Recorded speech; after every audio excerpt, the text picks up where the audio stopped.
An ongoing feud is coming down to the final blows now. Villa Hills embattled police chief is fighting to keep his job. The mayor accuses him of wrongdoing. Tonight, the chief defends himself. Local 12's Angela Ingram joins us live. She's at the meeting. Angela? Well, Rob, right now, City Council is in executive session deciding the fate of the police chief, and his lawyers say this is really all about a personality conflict between the chief and the mayor. And tonight, the chief had an opportunity to try to keep his job before City Council.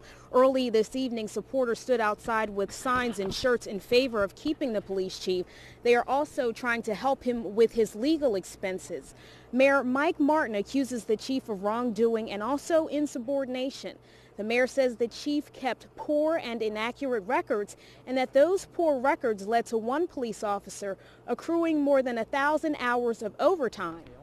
The chief was Mr. Shipman requesting that, or rather the mayor is also saying that the chief has disobeyed orders, but the chief argues that the mayor never disciplined him or gave any performance evaluations and that he tried to keep an eye on the officer's overtime hours.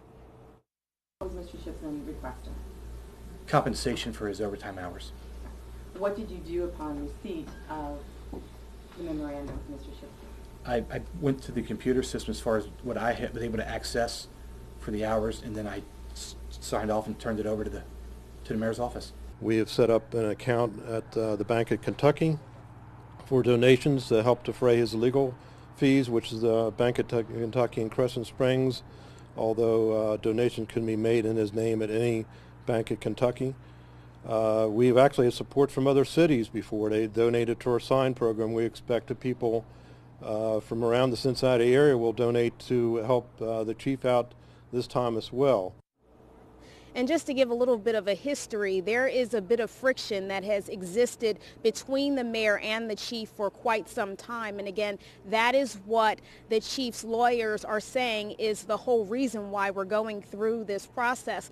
Also, in the past, the police department did investigate the mayor for fraud. Live in Villa Hills, Angela Ingram, Local 12 News. Rob, back to you. Has anybody said how long they'll go tonight, Angela? You know, it's really up in the air. They went into executive session maybe an hour ago, and the last two witnesses testified. That was pretty lengthy as well. So we don't have any clue at this point, but we will be here for the duration. We have a crew inside as well as our crew outside. If you get any information before we go off the air, let us know. We'll put you back on the air. Thanks very much. Sure. The chief's attorney says if council fires him tonight, they will appeal to the Kenton County Circuit Court.